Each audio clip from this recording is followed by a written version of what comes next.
Thanks for having me on this wonderful platform. If you are watching, kindly subscribe, on notifications, like, share with others. Good morning, sir.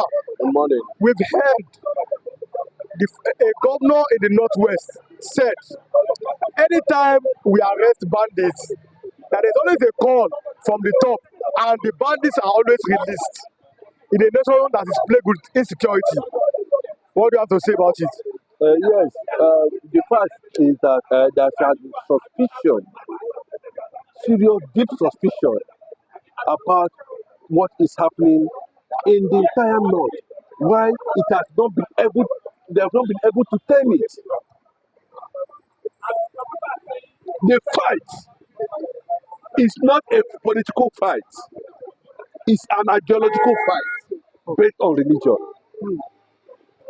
So those who are advancing it and those who have reservation of the style and pattern of that ideology are the ones saying that each time we get to that level, they stop it.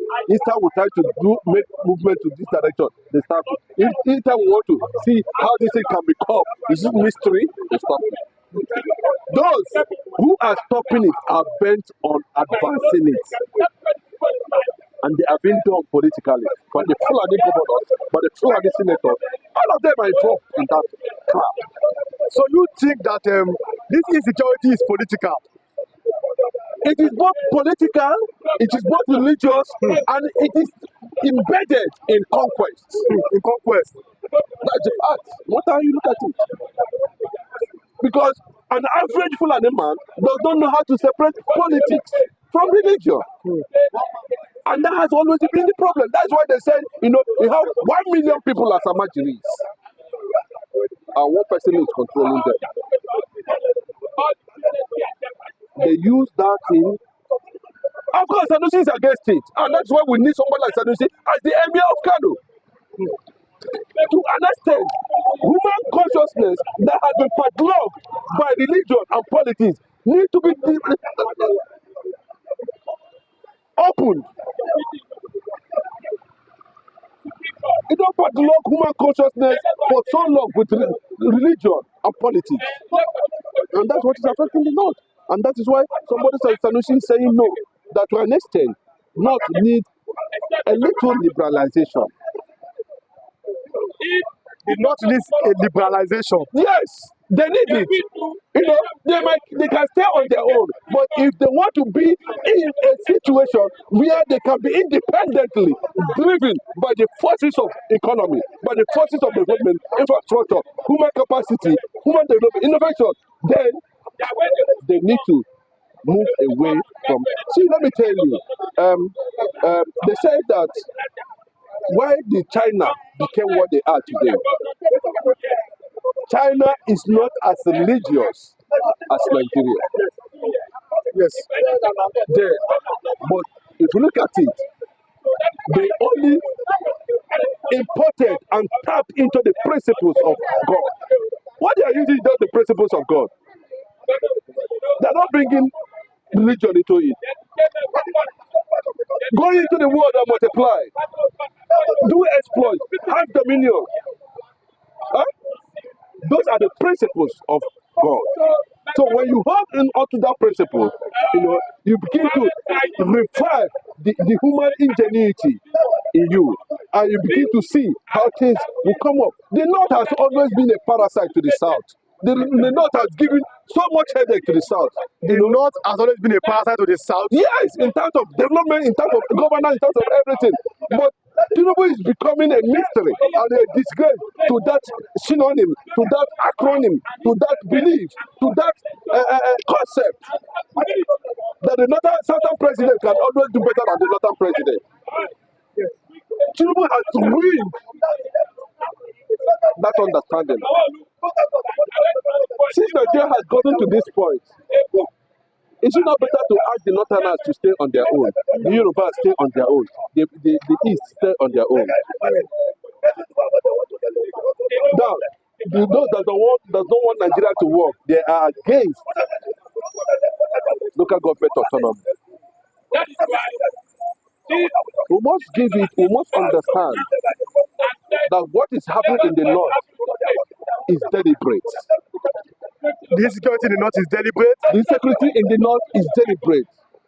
And it is powered by elements who is advancing the Fulanization agenda, the ultimate Davodio reservation, and the conquest agenda. It's an agenda.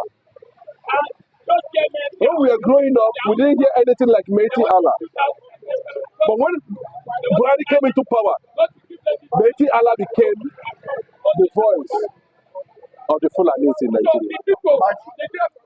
Those who are not indigenous people, in fact, to the extent now, they are trying to create ministry for them now. Yeah, the Ministry of Livestock. They have moved closer to the seat of power. And by so doing, Nigeria, there's no how. There's no how. The concept is challenging. Everything about Nigeria is treated in mystery.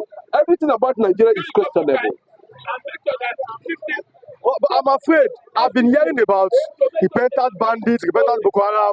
I've never heard about a repentant IPOP. I've never heard of repentant this is Odua. Does it mean that the north is above the south in Nigeria? Does it mean that the north are untouchable in Nigeria? The north is not untouchable. It's just that they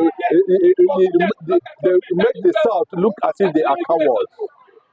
You know, too much Christianity. By the time we radicalize Christianity, you know, I don't think anybody wants to stay in Nigeria. You know, this Christian something, don't worry, everything will work out fine. It's well, this and that. You know, you swallow. You got not to swallow. But the day we introduce some level of radicalism in Christianity, nobody will start. But we're not going to do that. If that's what they are pushing us to do, we're not going to do that. The other thing that we have extremists in Christianity. They don't think so. We have these people. But we control them because of the principles and the ordinances that's attached to good nature. When you talk about good nature, you understand what I mean by good nature. When you talk about the bad nature, you understand what I mean by the bad nature. That is the way to go. So we must understand that, and we must define that, and that is where what we must understand that, you know, a time will come that Nigerian youth will only be the only hope Nigeria can survive. And if the youth misses it, of course, the trend continues, and that will lead to, you know, balkanization of Nigeria. But we are here, Mr. Chinedu, and we're here when that man came from the north. He said it openly that there's though he's speaking for himself, I don't know. But he said that there's an agreement by the northern leaders that under their watch, and Igbo man will never become the president. It's a calculated lie, it's a calculated threat. As far as there's an entity called Nigeria, there's an option of Igbo man becoming president. That is just it. You know, anybody that's saying that, you know, is having a foreign reservation, you know, as long as it continues, nobody will take that away. Nobody will smuggle it away. Nobody will omit it. Nobody will see it as a threat. They didn't give you anything. You look at they have been saying the glamour is becoming very clear. You can see the entire Nigeria, you know, trying to make Nnamdi Kanu something else. Nnamdi Kanu is getting support from Kanu, from Sokoto, from Bauchi, from Borno, from Lagos, from Southwest. Bro, what does that tell you? Did you foresee that time you were growing up that a certain Southerner called Goodluck Jonathan will be president? That's Nigeria is crippled. Igbo outside Yoruba. The oppression and suppression has come to an end. At any moment from now, Nigerians will test the salt of this country. Igbo president will come. Okay, and it will generate massive support, just like what happened to Abiola.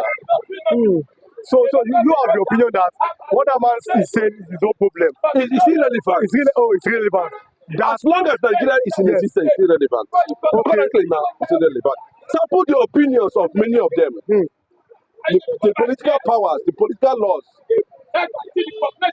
the strongholds of politics in Nigeria. Consult them, they will tell you it is time. Just like they are telling you now that it is time for Nnamdi Kanu to go. They are telling you it is time for Igbo man to become the president of the country. And it will come, if not 2027, subsequently. Okay, Mr. Chinedu, thanks for coming and God bless you. When we pray in this church, make Nigeria one. We don't pray. Nigeria is not one and it can never be one. We give Ashwaju the courage to do it because it will affect even himself. It will affect all the APC powers. It will affect all the MDs of banks. The MDs of banks are the destroyer of this system. The powerful, the high and the mighty. He is stepping on their toes. I pray God give him the grace to do it. The next thing he should do, tell him if you know him, is to restructure this country. Nigeria is a fraud. One particular tribe repressing the whole of us. Did you hear what Central Bank governor wants to do? Just a department, the operation department of Central Bank, to be moved back to Lagos, where you have 99% of the headquarters of bank. The North is agitated. Don't take Abuja back to Lagos. They don't care. If you all become beggars, it's okay for their oligarchic mentality. I talk like no other pastor talk. I talk like no other pastor talk. Because I have seen into governance, I have seen into the church. And I know where the problem is in this country. Are you hearing me? They may not like what I'm saying, but they cannot dispute the truth. This country cannot go on like this. Okay, I was talking about those who migrated. I don't blame those that want to japa. You know, initially I was saying don't japa. Do you hear me say that again? Japa if you want to japa. Because you look at the country and say, what future? If it goes on like this, what future? If it goes on like this, civil war is imminent. If it goes on like this, military intervention is imminent. Do we want to go back to that? No. Something must happen. I have always believed that something must happen. Do you see the way we pray in this church? Make Nigeria one. We don't pray. Nigeria is not one and it can never be one. We are different nations tied together by force. We should still be one country, but let everyone govern himself the way he likes. Are you hearing me? Let the Niger Delta have their oil. Let the East have their resources. Let the Yoruba people have their resources. Let the North have their resources. Let them manage their security. Give them state police. Let everybody guard his borders. Let everybody generate his economy. Why must we generate oil in the Niger Delta and take it to the North? Why must we generate IGR here, or the VATs, and take it to the North that generate nothing? The 10 key northern states have Sharia. Sharia says no to alcohol. Sharia says no to tobacco. But alcohol and tobacco is what gives us VAT here. And you take the money from there to spend where you say you don't want, but you like the money. Fraud, unfairness, injustice. Where did we sit down to make Nigeria 36 states? Where did we sit down? Nigeria was negotiated 3 regions. North, West, East. 1963, by plebiscite, Midwest came in.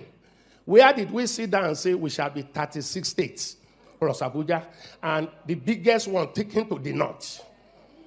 More local governments. Then we came with federal character. You are qualified, but from the tribe you came from, you can't be qualified. Now, you can't pass any law in that National Assembly without Northern approval. They are in larger quantity. Deliberately made so. So